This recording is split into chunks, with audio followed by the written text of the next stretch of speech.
Hello, everybody. Good evening.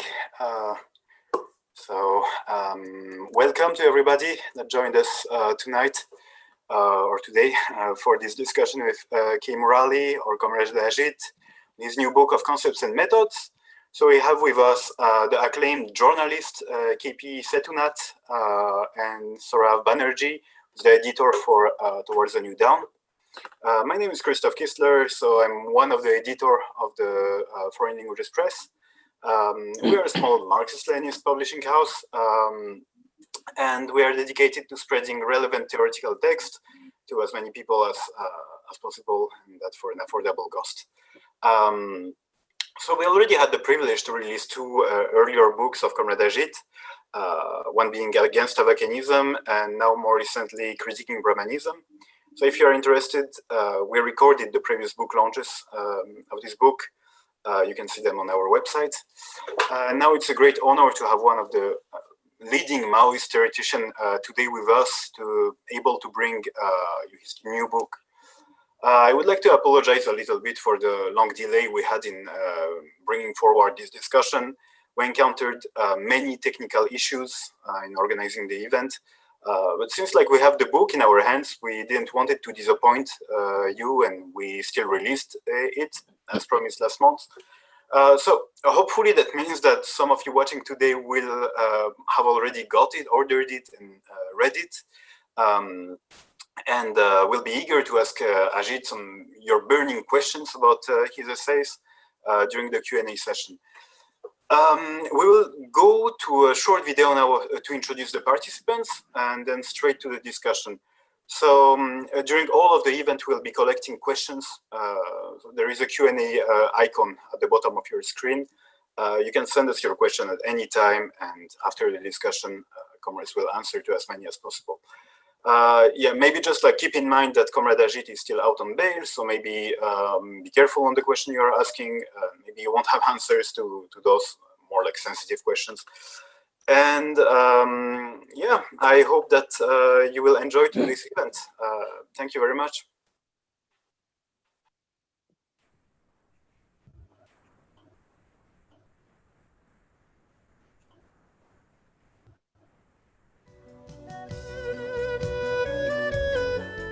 Murali, also known as Comrade Ajit, is an Indian revolutionary adhering to Marxism, Leninism, Maoism. His political work, which upholds the politics of Naxalbari, can be traced to the 1970s, when he rejected the revisionist politics of the Communist Party of India, Marxist. In 1976, while he was an organizer in a rural area, he was arrested for an alleged attack on a police station and was detained for 2 years during the state's fascist emergency. In the years following his release, he played an important role in writing on ideological issues on political economy, Dalit studies, Maoism, and the situation in the international communist movement. His work in those years contributed to the unification of Maoist forces in India. Arrested again in 2015, accused of being associated with the CPI Maoist, he is currently out on bail awaiting trial. While in prison, Comrade Ajit wrote many essays, some of which were published earlier this year under the title Critiquing Brahmanism. Others are included in Of Concepts and Methods, the book being launched and discussed today.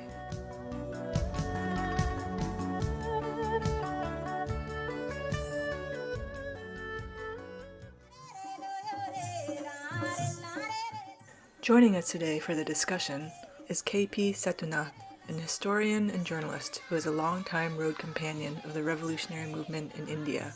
He's worked for over 30 years writing articles for newspapers such as the Press Trust of India, the Financial Express, and the Deccan Chronicle. His work led him to write a book, published in 2017, that documents the repressive regime of the internal emergency declared by Indira Gandhi in 1975. Currently, he is located in the city of Kochi, in Kerala, working as the executive editor to a web portal focusing mainly on the expatriate community from Kerala in the countries of West Asia. Also joining us is student activist Saurav Banerjee.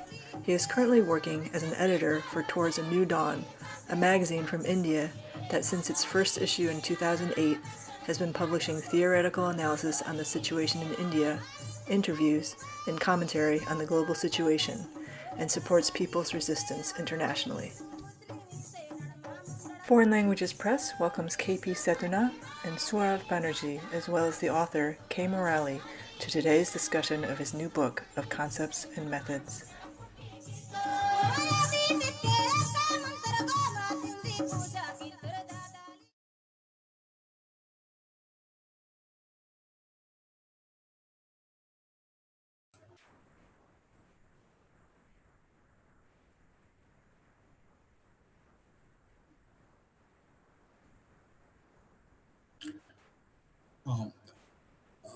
Thank you for Foreign Language Press for giving me an opportunity to address a meeting on the discussion of this book by Mr. Ajit on concepts and methods.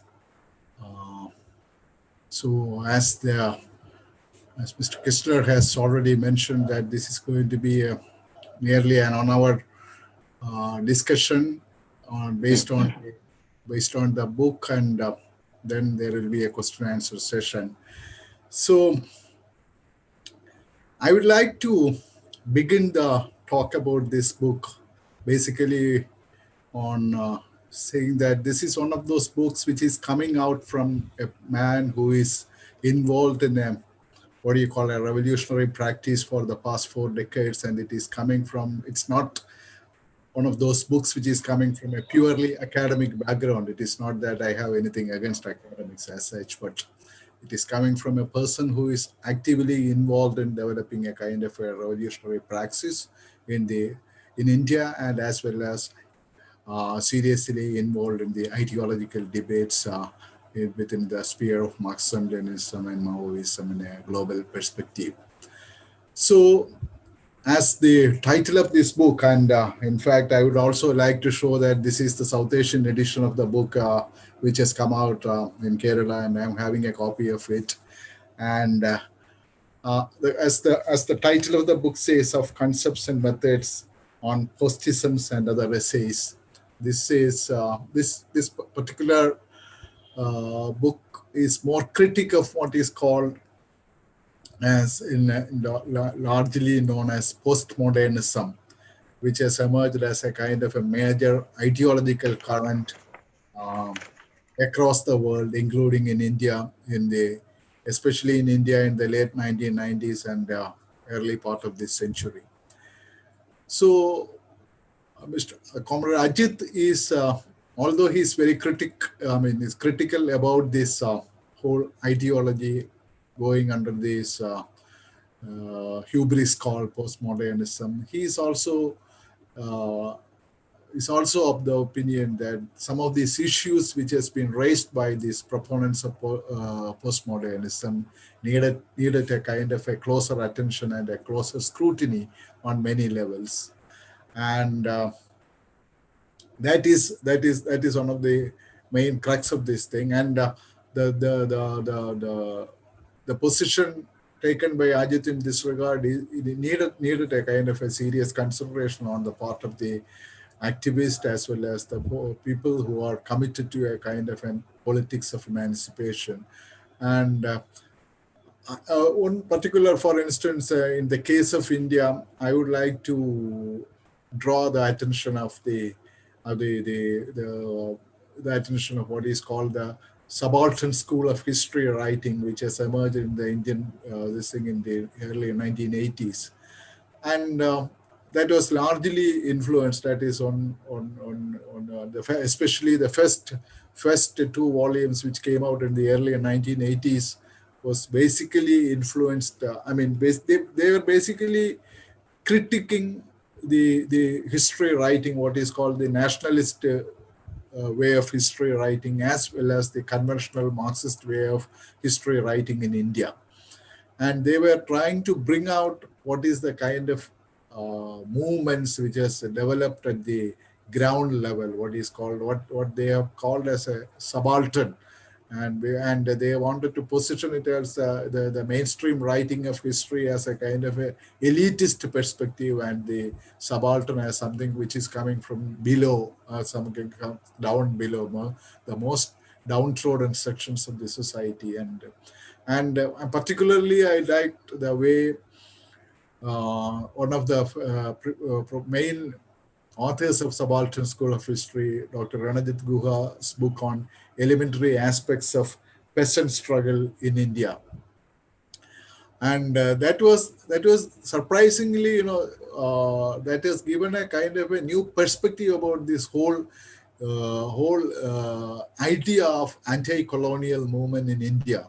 See, before the British established their domination, their colonial domination in the province of the then province of Bengal in the second 1754 after the and if you look at the history of 1754 from 1857, nearly 100 years, all the movements, especially the militant movements against the colonial rule was from the, basically from the indigenous people, what is the people living in the forest areas, and which is normally called as tribal societies, tribal land.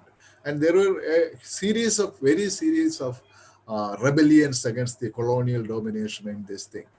And before the subaltern school came, or before the advent of the subaltern school, this whole history of, even today, this whole history, its significance has not been properly understood by the history writing in India. And what kind of political subjectivity these particular revolts has brought forward. And mostly in the early part of history writing, yes, as well as in the nationalist history writing or the conventional Marxist history writing, all these rebellions by these indigenous people has been mostly classified as some kind of a pre-modern movements. They were not being, and this whole idea of modern has been is quite problematic, especially in the current understanding. So, what is this whole modern? So, this before the advent of the so-called Indian national movement led by the Indian National Congress, we had a nearly 100-year-old history of rebellion against the colonial hegemony by the people from the most indigenous sections of the society. And that some of these rebellions lasted for years together, and they were all put down with a ferocious forces by the colonial administration.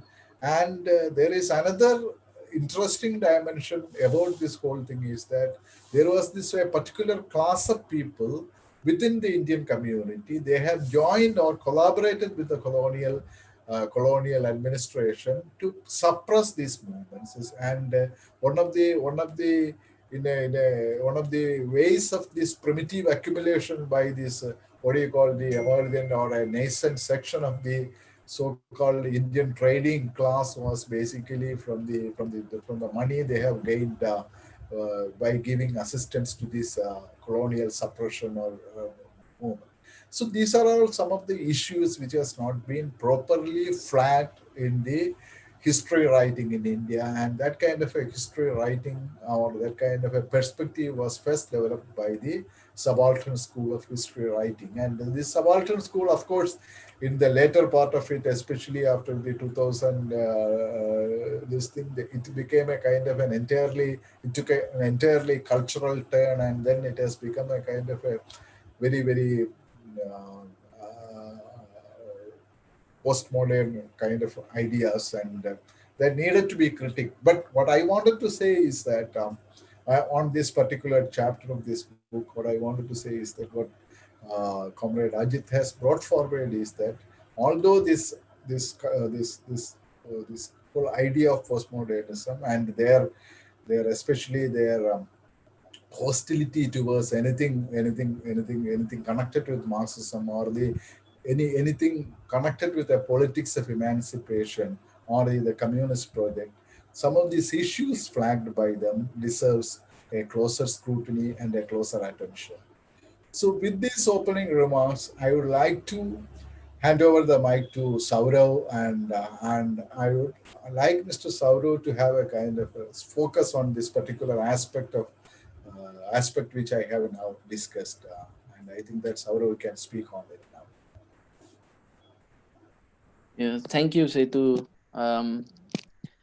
So, what do you say regarding the subaltern school as the beginning of post-colonial theory? Is actually right, because all the post-colonial theories that we see today are there in the academia are actually the ones who were before this was actually subaltern school people. So you mentioned one book of Ranajit Go. So there is another one, very famous of him, Dominance and Hegemony. So there, if you see, he talks about the question of universalism, the problem that which Ajit has actually pointed out. The problem, what begins with post-coloniality, is a question of universalism. That whether we can see everything as a universal law or not. So in actually trying to build things in that way, uh, they have also tried to portray Marxism in their own ways, which Marxism uh, did not actually try to interpret itself. So, if you see the book that I was telling about, he discusses there that why we see that the Indian bourgeoisie the is much different from that of Western one. And there he tries to search for the bourgeois in a very Western manner that we find in Europe. And the problem begins from there. If you see, I mean, this has been critiqued for a long time. It started actually from Sumit Sarkar, who actually left the subaltern school, critiquing the fact that the subaltern school, whatever it started with, it moved away from that, it drifted away from that. And then in recent years we have seen Vivek Chiber's big debate with the subaltern and post-colonial school. Actually he started with the post-colonial school only, but then he brought out this point that it started along with the subaltern school, because what the subaltern school actually sketched out laid the foundations of the post-colonial theory. So all these problems together has given rise to the very political problems and the theoretical problems that the left in India are facing today in terms of organizing protests and programs and everywhere. So what Ajit, I think, attempts with his book is to deal with all these questions. And in that attempt, I think he has more than succeeded with that. He actually points out various facts that how the question of post-coloniality, the post-colonial theory, which keeps on stressing the point that India or the erstwhile colonial countries is somewhat beyond colonialism, which in a way actually negates neocolonialism. The fact never talks about the law of, you know, the universalization of the law of capital. That's what is main factor here. So I think it's better that Ajit talk about it from here. Thank you, Saurabh.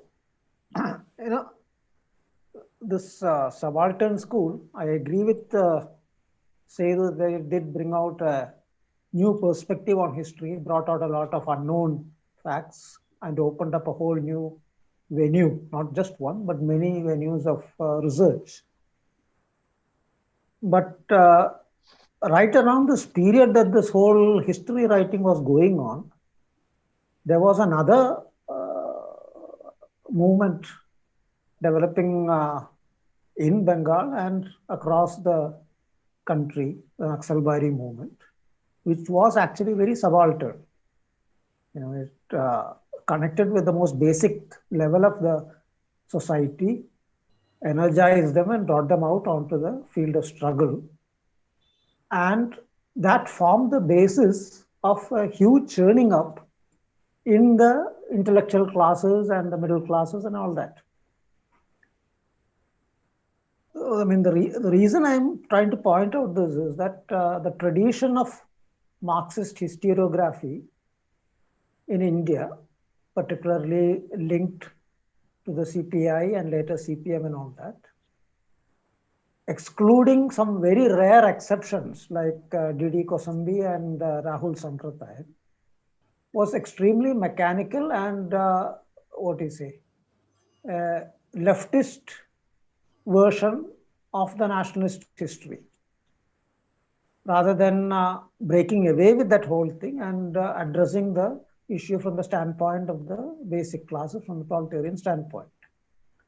Because while the subalterns were, I mean, the school of history was taking up these issues and all that, and trying to differentiate all these movements from the elite as they characterized it, and then naturally that logically led up to this conclusion that the Communist Party itself was also another elite, and thereby excluding the whole thing of the question of the leadership, of the leading ideology and all these questions, sort of liquidating all that.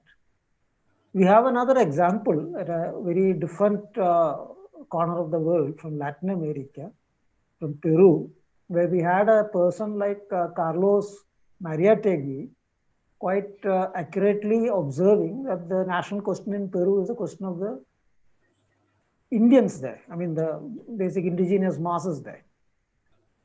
That from his Marxist perspective, he could understand that issue. Whereas if you look at the, the socio-political cultural milieu of these countries, which have been heavily colonized by European powers, Spain and all that, where the language is dominantly European, culture is dominantly European and all that. A Marxist leader being able to pierce through all that and accurately observe that the national question is precisely the question of the indigenous population of that country. So what I'm saying is that these things were there. Of course, Mariátegui was not well known at that time, as he is nowadays. But even then, surely it is not that he was unknown also. As far as I know, he was being taught in several universities and all that. So one has to understand that there is a certain class perspective that is coming up here, which is I have tried to point out that on the one hand, what is a positive or something that we have to accept, or accept basically from this whole post-colonial, postmodernism and all that, is the unsettling that it has carried out. By challenging given concepts and all these things, there is an unsettling. And naturally that opens up a lot of new venues. But one must also realize that this unsettling or the unpacking, as some of them characterize it, is quite selective. In fact, in that very essay, I have given an example of how, on the one hand, the author is keenly unpacking several concepts and all that, but on the other hand, say for example, the question of the population, where he says that Modi is able to activate the population and to carry out their fascist aims and all that. And this whole population, there is no unpacking of that concept, of the classes involved in it, the various social sections involved, nothing of that sort. So one can see that there are very clear line is drawn of to what extent one can unsettle or what extent one can unpack. And what I understand is that as far as Marxism is concerned, as far as the proletarian standpoint view is concerned, there is no such limit to its unpacking. It is able to go to the very roots of the issue. And that is the Marxist approach, basically. So this is what I've been trying to drive in that essay. So on the one hand, you have all these theories and all that, new theories, new insights, new analysis, new research, which do bring up a lot of material which was unknown earlier, and also help us develop a broader perspective of society, of what actually was going on here and what is going on here now. But on the other hand, precisely because of the class limitation of that viewpoint, it creates a barricade where what it claims to be doing, it fails in that. It isn't able to deliver its promise. So though it starts by saying that we are going to unsettle and unpack and all this thing, it ends up halfway as a tame affair, which gets accommodated once again into the ruling classes, what do you say, ideological apparatus and all these things, serving it in the unknowingly, unwittingly, whatever. So that is the issue that I would like to stress here in this matter. That's all. To what Ajit said, I would like to just add a few things. Should I? Yeah. So Ajit brought up a very important issue that while the subaltern school was actually emerging, there was a big movement, there was a big social upheaval there in Bengal, and it was spreading all over India. So if you see the lifetime of the subaltern school, it was active in 80s, it was ongoing till 90s. It never tried to address this question that presently what is going on. They began with the very Gramscian notion of the subaltern, because Ranajit was the one who sketched the very basics of this methodology of subaltern school. Actually, Sumit Sarkar pointed out very well. He said there is any in the subaltern school, there are hardly subalterns there. It's hardly subalterns who are talking about themselves. People are all time talking about bringing up the question of subalternity and subalterns, but hardly it's the subaltern voice.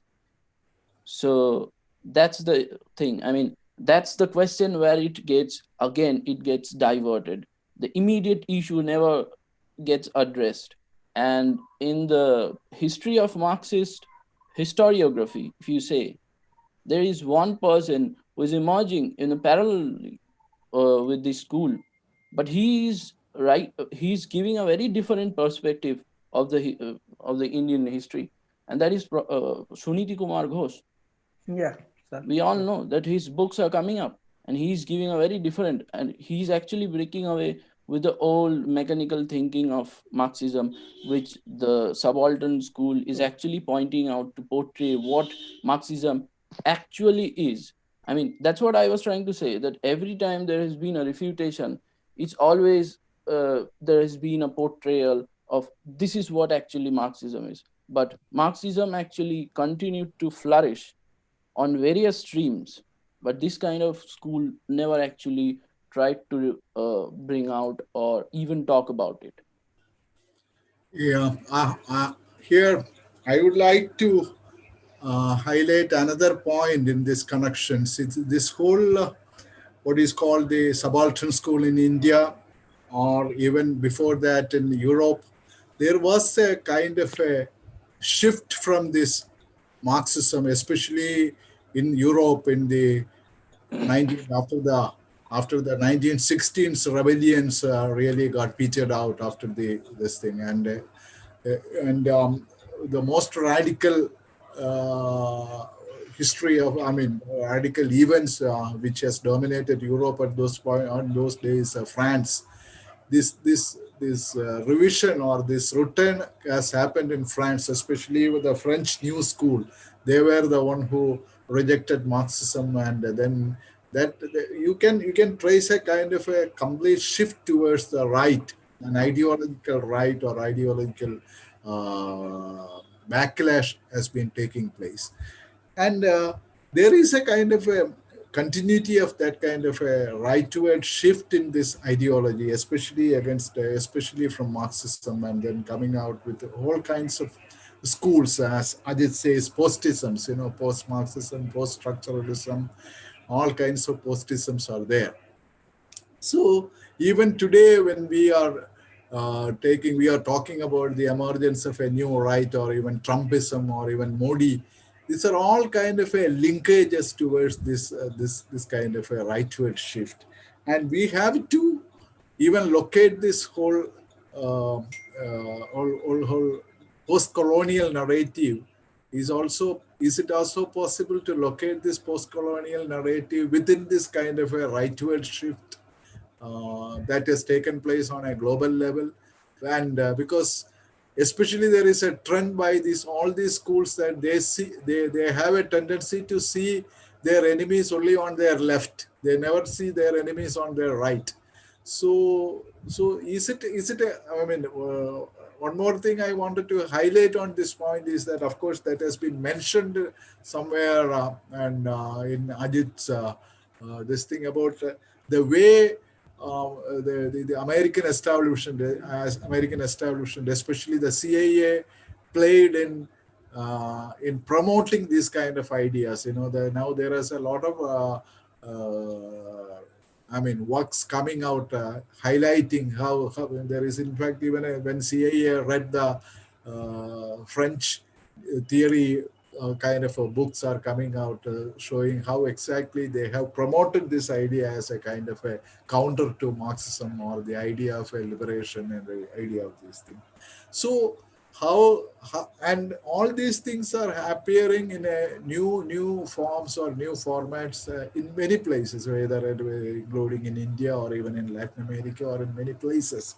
So I would like both Saurav and Ajit to touch upon these points, how this ideological war is being played out at the global level and also in this thing, and how exactly it is going to, how important to highlight such facts. Well, you said about the 60s rebellion in France.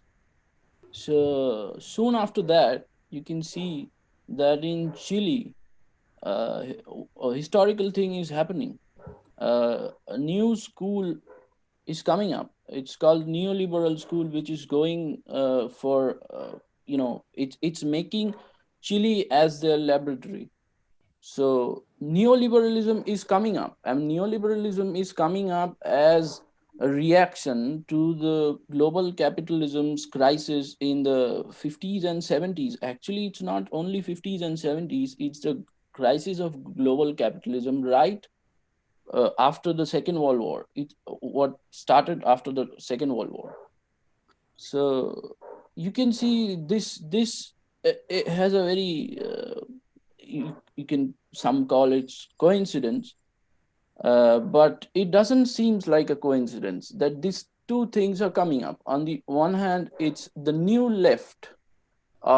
First it's the new left, then it's post-Marxism, and then several other isms and thoughts and this kind of critiques are coming up, and breaking away things are happening. So the first declaration is the breaking down of the grand narrative that the French theorists are bringing out, that the grand narrative is failing. It's the fractional discourses that matters. So, and the thing that happened is that the temporary setback of Marxism, the temporary setback of the Marxism that is faced due to the revisionism in USSR and all that was happening in globally.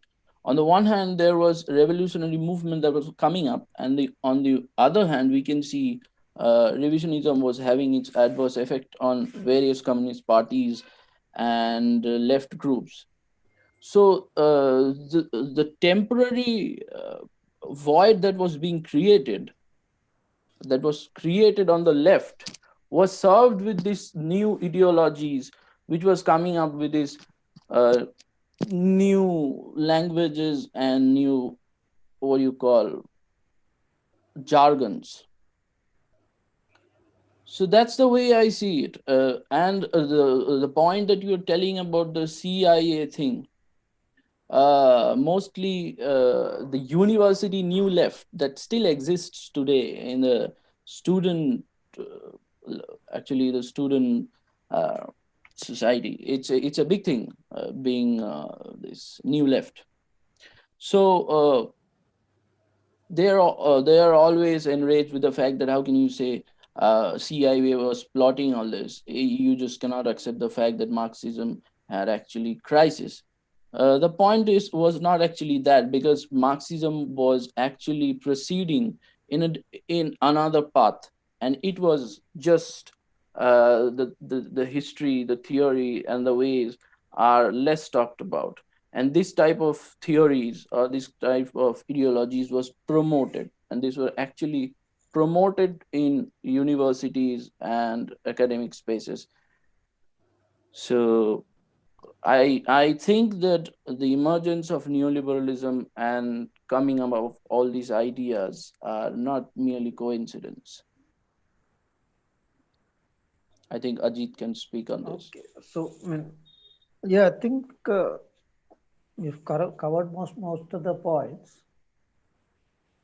But I would like to touch on a different aspect, and the aspect related to what we were speaking about earlier, in the sense that this whole setback that took place in the Soviet Union, Khrushchev's seizure of power and all that, capitalist order's seizure of power, and the split that took place in the communist camp as a result of that, as well as what you say, the high tide of the national liberation movements that was there, anti-colonial movements that was there till the early 60s, mid 60s, on that, start slowly ebbing away. So overall, there was a condition, and in that situation, though you had students, what do you say, upsurges and all these things going on at various parts of the world, there was a certain ideological vacuum, particularly in European countries. Now, the interesting thing is that right at around this time, you had ideological breakthroughs going on in China under Mao Zedong's leadership, the critique of Soviet economy, various new advances in practice, the cultural revolution and all that. Of course, it had its impact on the Western world and all that. But if you actually look at to what extent was this absorbed by the intellectual sections in the Western world, those who had come from a Marxist background, you see that it was not much. And I think there is a very strong factor of Eurocentrism, which sort of dismissed this whole thing. That's, some exotic Oriental stuff, and nothing more than that. And it cannot be, taken up in the same glorious philosophical tradition as that of the West, which still is able to give a place to a Lenin and all that, but not to a Mao. So this factor, I think, has to be also taken into account. And this outlook and all that. And in that regard, coming to the point that we were speaking about earlier, post-colonialism, we can see that the post-colonial critique of Orientalism and of various such aspects, for example, the concept of provincialism that was advanced by one among the subaltern school, these did have a positive role in sort of resisting this Eurocentric school of thought, dominant thought, so to say. But as I mentioned earlier, the point is that this is also moving away from a really revolutionary attempt to understand society and analyze it and confront it.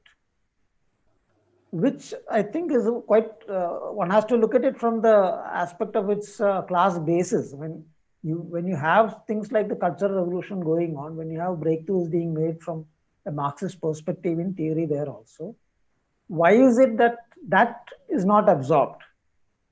Why is it that is not made into an input or an insight? Or as I pointed out earlier, Naxalbari movement going on right around the time of subaltern movement. And why is it that the potential of that movement, the fact that it was able to galvanize thousands and thousands of middle class youth, students, very bright, intelligent students, to leave their studies and go to the masses and all that. Why is it that this was not actually assimilated or taken up by these people? There, I think this factor of, I mean, CIA and all that have played a role, no doubt about it.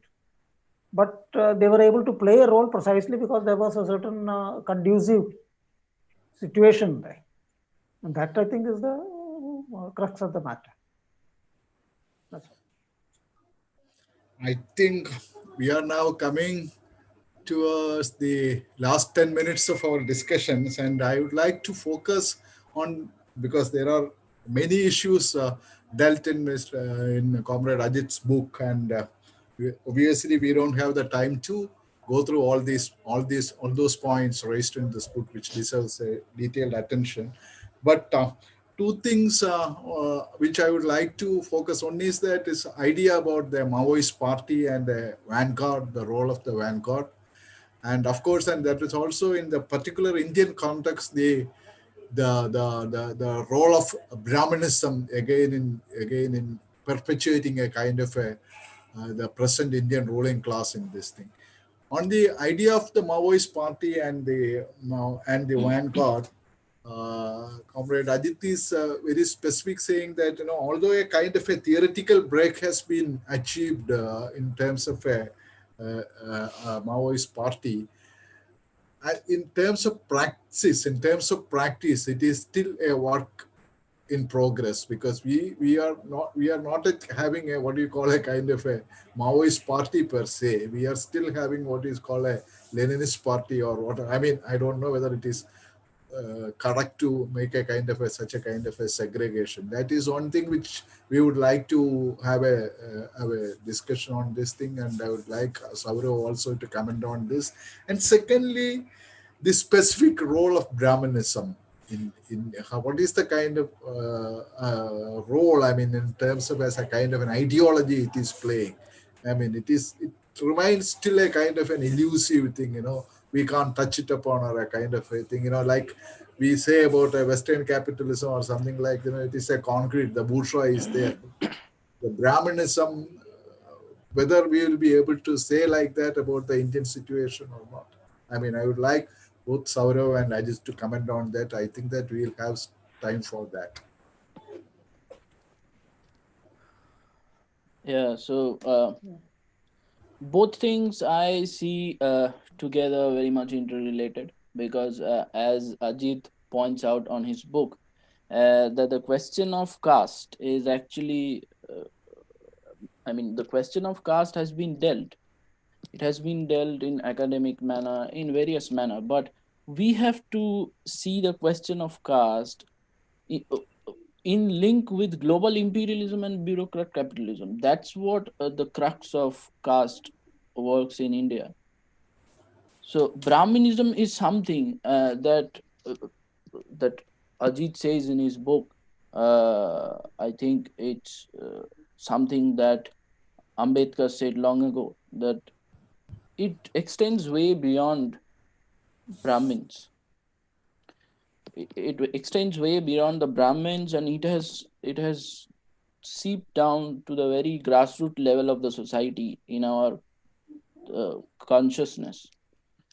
So the problems that Ajit's book bring out regarding the question of vanguard in waging revolution or the movement in India, it deals with the problem of what is popularly called the identity politics question, that the various different sections of the society, let's say gender, caste, they're all trying to make their own point, trying to represent the problems that they are facing. Here, Ajit deals with it in a Maoist way, that one divides into two. So, and he also tells that in his book, he discusses in a beautiful way that the vanguard party have to listen to all these problems. They must integrate with the masses, know their problems, even if they are against the party for the moment. The vanguard must work with them, because they must understand that it is their limitation that they cannot assimilate them with them for the moment. And that's how the mass work actually uh, continues. And that's why that Ajit actually discusses in his essay, The Maoist Party, that why we need a new kind of party, the party that actually uh, is based upon all this, who actually uh, seriously deals and considers all this, because it has always been a big point against the Leninist party that it is too rigid, and it has actually created the evils of Stalinism, etc., etc. But the Maoist party is something the Mao begin with a criticism of the earlier experience. It was built with earlier experience, but again, it's a very Marxist law of negation through which it began. And therefore, I think the question that of Brahmanism and the new form of vanguard is actually quite interlinked. That we cannot have emancipatory politics with the old kind of communist parties which think themselves to be vanguard but acts in the very Brahminical system, because they have absorbed the very Brahminical what do you call aspects in which they operate. That's why they cannot think beyond the parliamentary questions and peaceful struggles and reformisms. Exactly. I think Ajit can reflect more on this. I'd like to clarify that it's not that I think that, what you say, there is a Leninist party and then there is also another thing known as a Maoist party, because I think that what Mao did was to develop the party concept as advanced by Marx and then later developed by Lenin also, who made a big breakthrough in that matter actually. So Mao had tried to synthesize all these experiences, but it was a work in progress. And as I pointed out in that essay, a book which sort of summarized most of the lessons that was learned by the China Communist Party during that period came out in a book form only in 1974. And before it could be properly broadcast or taken all throughout the world to the Maoist forces and all that, the capitalist restoration took place in China, and this was one of the first books to be banned by them. So this aspect is there. Now the other thing is that yes, it's true that it's a work in it's a work in progress, because a vanguard, I think that it's always a work in progress, not just as a matter of the Maoist party, because as I pointed out in that essay, you have a whole array of new forces out, active socially, active politically, making themselves heard through their struggles and articulation of their views and all that. So this, in such a thriving atmosphere, the vanguard is bound to continuously remake itself, to learn from these things, movements going on, as well as develop its understanding, to develop its policies, etc. So this whole process of remaking itself is an ongoing process. And that's only how it can actually retain that vitality and its quality as a vanguard. So there is another thing there that what I stress is that a vanguard is still necessary as a vital necessity if one is serious about making a revolution. And that is where it differentiates from this whole concept of the rainbow coalition and all that, which was heralded as a big contribution of Chavismo. And one can see what is actually going on in Venezuela today, that's not the fact. Now, when we look at this whole related to this question of Brahminism, I think that one cannot, what do you say, unlike bourgeoisie or a class force, one cannot that way materially identify this Brahminism. It's an ideology. And ideology actually is of the classes. So you have the comprador bourgeois class as well as the feudal classes in India, and Brahminism is their ideology. Now, this Brahminism, the Brahminism that we are now dealing with, particularly in India, that of the RSS, the Sangha Parivar and all that, this is a creation of colonialism. One must keep that very much in mind. It's not the old Brahminism of the Veda period and all that, though of course it has links with it and all that. It has its roots there. It is a very modern thing, developed and articulated according to the needs of these new classes. Because the feudals are also not the old feudals. They have to have transformed themselves. New forces have been added to that. And then there is the leading factor of the comprador bureaucrat bourgeoisie, which is an absolutely modern class created by imperialism and all that, colonialism. So this is the Brahminism that is suited to it. Now, to confront that, a communist party must definitely analyze how this Brahminism is operating in our society. And here there is an interesting thing that we can take a lesson from, which I would like to point out, is that, for example, the campaign that was carried out in China of criticizing Confucius and Lin Piao. Now, I need not go into more details about this Lin Piao business and all that, but the point is that why did they relate Confucius and Lin Piao? They did not say it was not a campaign solely limited to Lin Piao or one solely related to Confucius, but rather one that was linking together. And what was common there?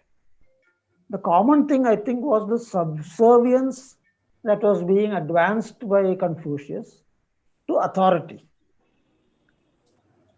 and which precisely was what Lin Piao was also playing upon.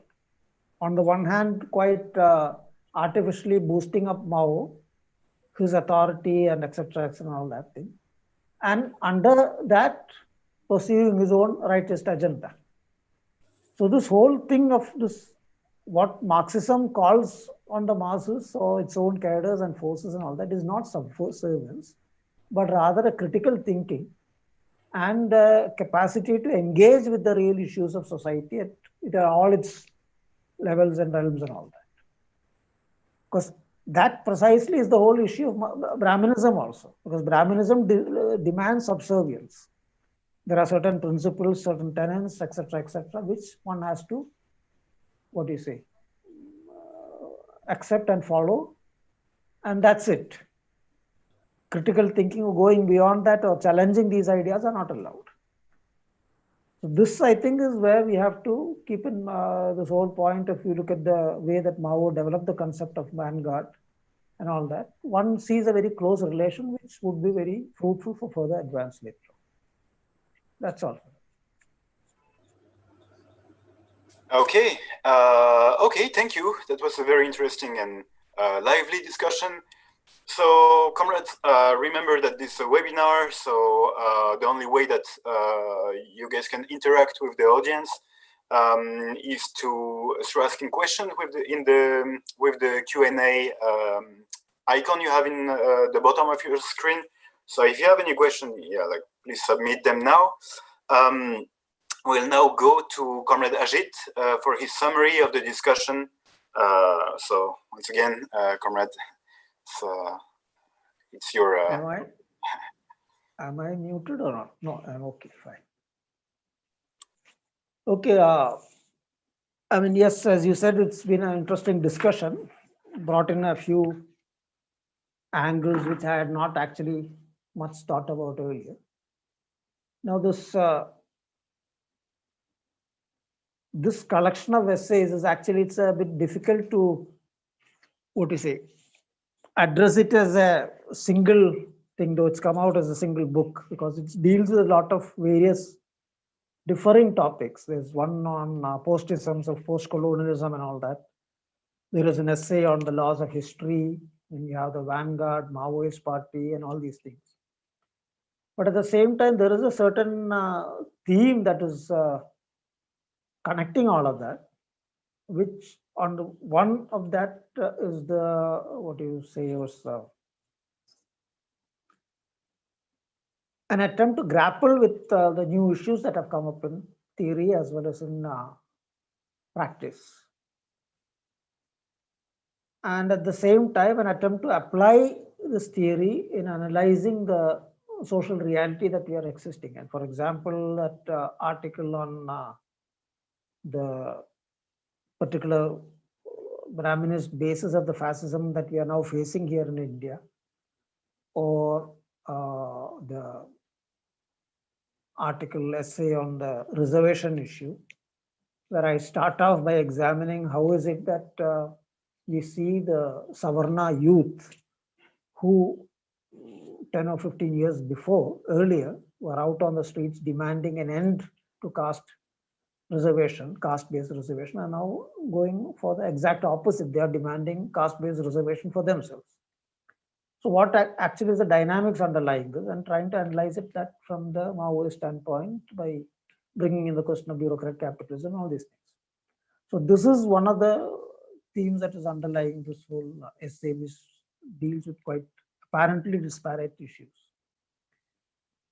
And as far as the, what do you say, the theoretical issues which need further probing and all that is concerned, I think that precisely this issue of postisms, of its various offshoots, and what do you say, the way it's been worked out in the theory, and how its practical articulation comes up as an obstacle to actually address the real social issues that we are facing. One of the examples I had given about that population in the earlier discussion is a good example of that. There are other similar things. And most importantly, in this haste to deny universalisms, to insist on the particular, there is a, what do you say, a conscious or unconscious, what do you say, hiding up of, covering up of the universalism that was actually existing here. Not the Western one, but I'm speaking about the universalism that was existing in the so-called Orient, related to the earlier feudal period and ruling classes ideology and all these things. So there is a sort of a reverse Orientalism, you could say, in this matter, which then very clearly, or rather very easily, it can adjust or go along with the Sangha Parivar's, the RSS attack on Marxism by declaring it that it's a whole Western thing and it's got nothing to do with us and our traditions and all these things. So I think that is a point that would deserve further probing and further analysis, further critical thinking. And I hope that my book would be a occasion, or rather a reason or a spur for taking up that sort of a project. That's all. Thank you. So I think if there are questions and all that, we could get into that. Yeah, thank you, Ajit. Yeah, so we will now open for the questions, and you have to unmute and make. Should I mute? Unmute? No, it's good. Okay.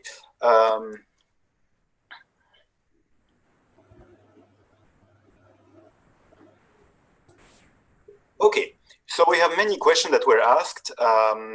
If you comrades want to ask a particular question to the author, to Saurav, to Kevise, to Nat, please write it in the question. Otherwise, I will consider that your question is overall for all of the panel. The first question that we have arrived to us like at the very beginning of the webinar. So I believe that the comrade who sent that to us from the Philippines really want to know the answer to that. In one of your essay, Ajit, in the essay on the vanguard in the 21st century, you described Chavismo as a failed project. So the comrade wanted to ask you what is the role that imperialism played in this, in the failure of this project, in particular the Chinese imperialism.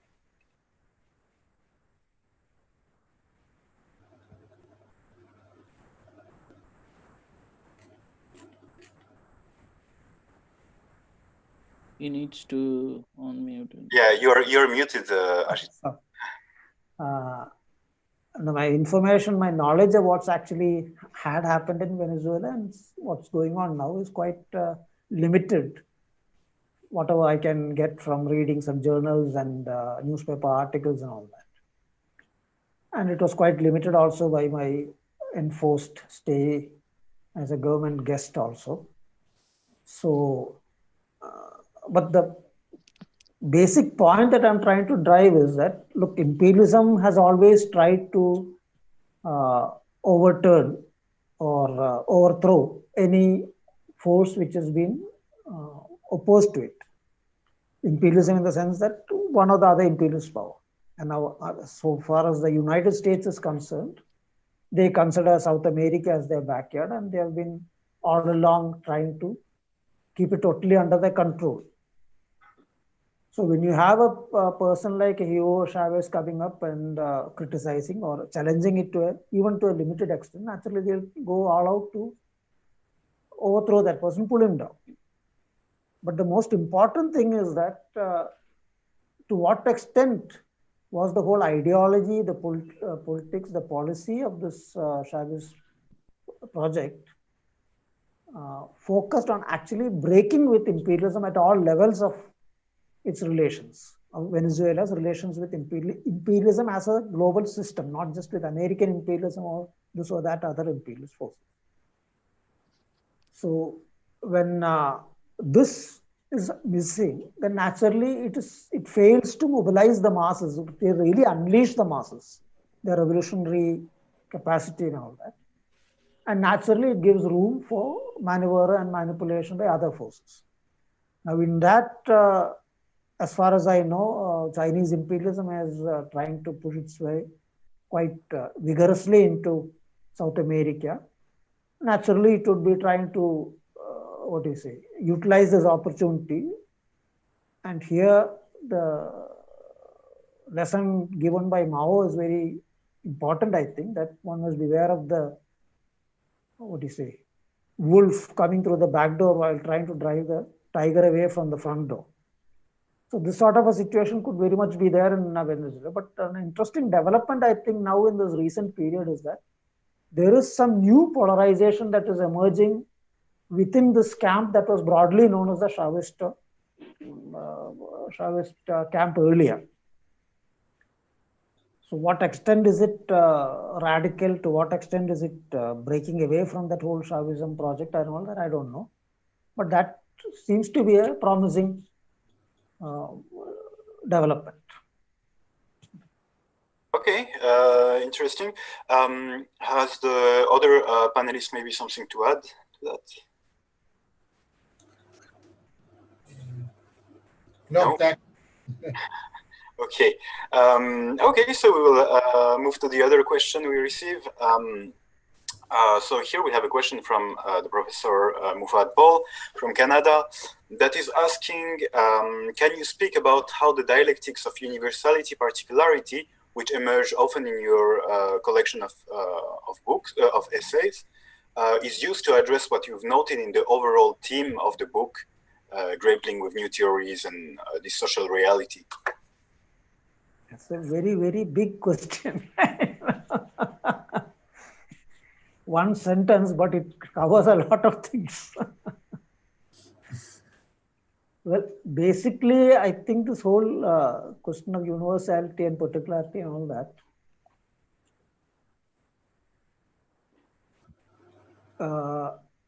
Marxism is a universal theory. I mean, ideology is universal, but the development of that ideology has always taken place by addressing specific concrete issues, whether it's of social issues or whether it is of theoretical issues of the theoretical type. It has been always advanced by addressing particularities, because that is actually how things work out. And it is by addressing these particularities that you develop new insights, which then help you understand other features. Now, one of the most damaging aspects of this whole postmodernism is that by denying this whole role of universality, in the name of overturning or rejecting meta-narratives and all that, the potential for, what do you say, taking up this insights that you gain from a particular field of study for application and other things, this, at one level, it is broken away. At the level of theory, that is rejected. And it's very interesting to note that this is taking place at a time where in the sciences, interdisciplinary study has become quite a rage. And more scientists are now admitting the necessity of taking up that sort of a study.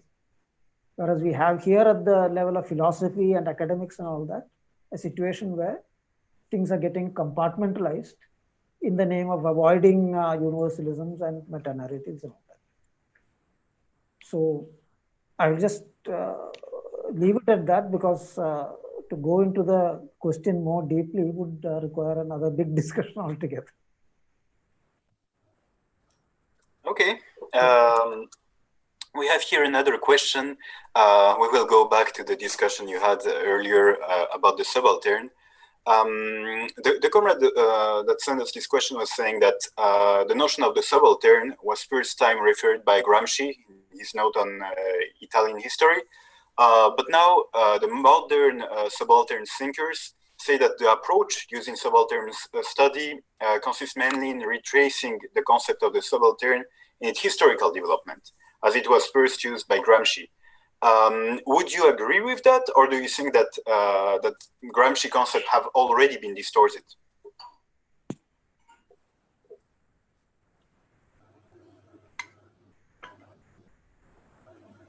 I think that's addressed to Setu. No, it is addressed to you. But I can say that the subaltern school, especially Ranjit Guha in his work, has acknowledged Gramsci. He never said that he is inventing something on his own, but he based his whole theoretical premise on this Gramscian idea of subaltern. And also to add on to that, in his elementary aspects of peasant struggle, he had in fact referred to the Naxalbari revolt as a motivating factor for taking up this kind of a study and this kind of an approach in his in that work. And so I don't think that there is any, at least till the early part of that work, there is any conflict with the Gramscian concept of subaltern. But what Gramsci meant by subaltern is the same thing meant by the subaltern school. That is, I think, a different subject of debate. I mean, isn't there another question also here that, I mean, when Gramsci was saying subaltern, what exactly was he meaning? Yeah, that is what I'm saying. And in the sense that we know that he was writing from prison, he had to put things in a way that would get past the censor.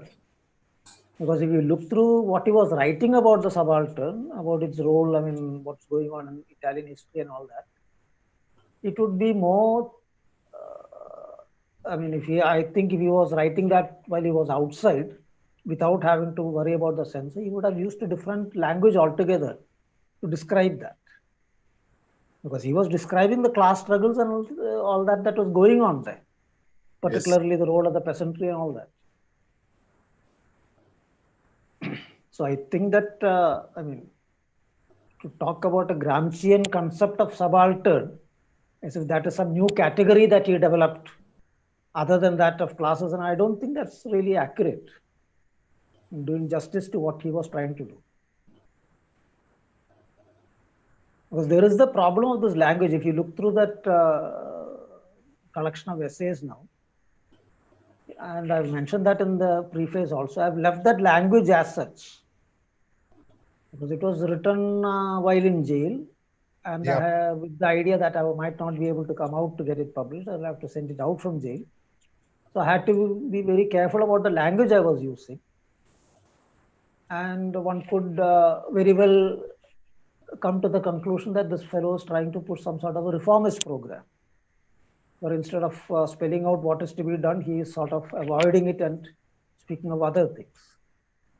So this constriction, this limitation, one has to keep in mind, I think, when you deal with Gramsci's writings. Even more than in my case, of course. Yeah, of course, that we can see from, if we just take a look at his pre-prison writings. Yeah. His usage of language is very different, and it makes it clear that why he was using a very different language while he was in jail, because he has to get all his manuscript passed through the fascist authorities. So all these new academic writings about Gramsci inventing a new category of people, I don't think that's something that Gramsci wanted to. He was just using a different language because he was in jail. People, very few people in the academia who deals with Gramscian, this subalternity and Gramscian ideology, very few people have came across who actually reads Gramsci's pre-prison writings. They are all reading up his prison writings and telling it's a new kind of theory that he's talking about, but not really.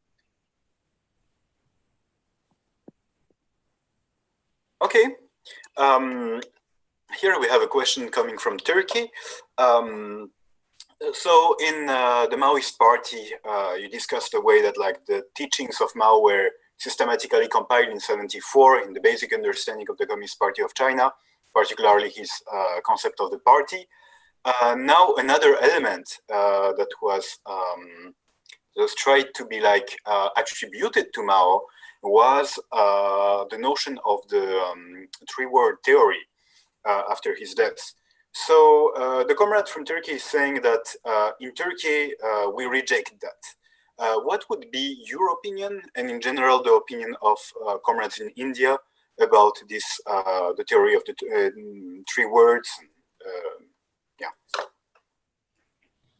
Well, in India too, the overwhelmingly it has been rejected. There are, of course, certain sections which have upheld it, continue to uphold it also, I believe, who consider it to be Mao's theory.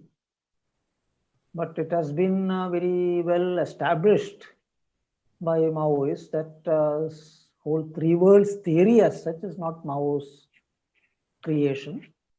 But he has mentioned about the division of the world into three, which is a very broad categorization. One can see similar categorizations made by Lenin also. At that time of the international situation, we had the two superpowers, then we had the lesser imperialist powers, and then of course the broader category of the oppressed nations, which is characterized as third world. But as the theory that came out after Mao's death, which was presented as a strategic line of the international communist movement, actually called for uniting with US imperialism and the Western imperialist powers to, confront or face up to Soviet social imperialism. And insisting that this should be the line, strategic line of all the communist parties, which was obviously a revisionist, a new revisionist version of the same peaceful coexistence, the collaborative policies of Khrushchev and all that at an earlier time. So it's clear that it has got nothing to do with Mao. So I would differentiate between these things, three world theory as such, as well as the division of the world into three as a broad categorization of the world situation, which is not relevant today that way.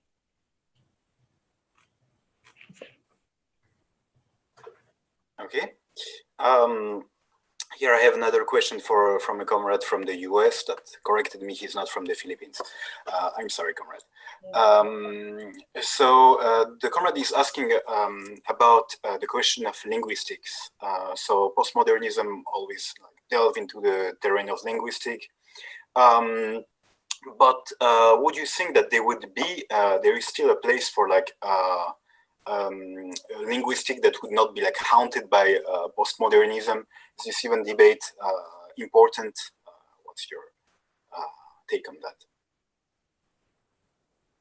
And I really don't have much of an idea about linguistics and all that. It's not been my field of study. But I think that, postmodernism and all sorts of other theories have always been there in, philosophical intellectual world.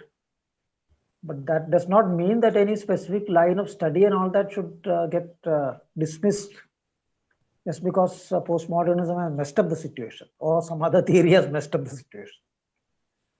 Because the study of language and its role, not just as communication in philosophy and all that, it's a very important field of study. And I believe South Asia had a very strong history in philosophy of linguistic studies.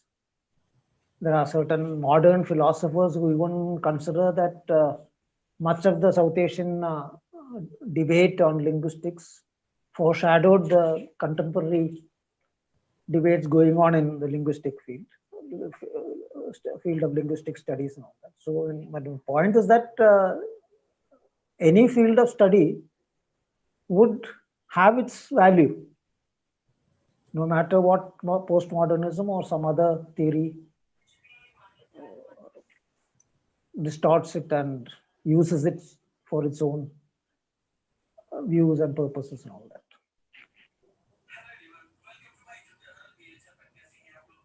That's all. Okay. Okay. Here we have another question coming from, I think, Kerala. What would be the semi-feudal and semi-colonial framework? Why would you think that India is still a semi-feudal and semi-colonial country? What are the possible explanations for that? Why do I think so? Is because that is a fact. What more can I say about it? But I think the problem that a lot of people who raise this question is that they don't understand the whole concept of bureaucrat capitalism. What is the particularity of the capitalism that has been implanted here and developed here by imperialism? Not just here, in all the broader third world countries, oppressed countries and all that. It is not the capitalism that came up in the Western countries.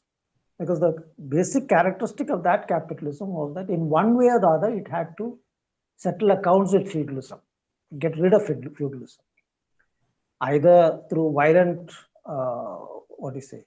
upheaval or revolution, or through other means. But the whole thing was settled. But here, we want to see a feudal capitalism that has been nurtured by imperialism without eliminating feudalism. And that is the particularity. So as a result, no matter how much this bureaucrat capitalism is developed, it will always regenerate one or the other form of feudalism. And that is why it has that semi-feudalism. As far as the semi-colonial aspect of it, it's because there are several imperialist countries dominating and exploiting India and the other third world countries of the world. Okay. Okay. Okay. So thank you very much, comrades. That was a lot of interesting questions. We have like a lot of questions, so but unfortunately, like we don't have the time to answer to all of them.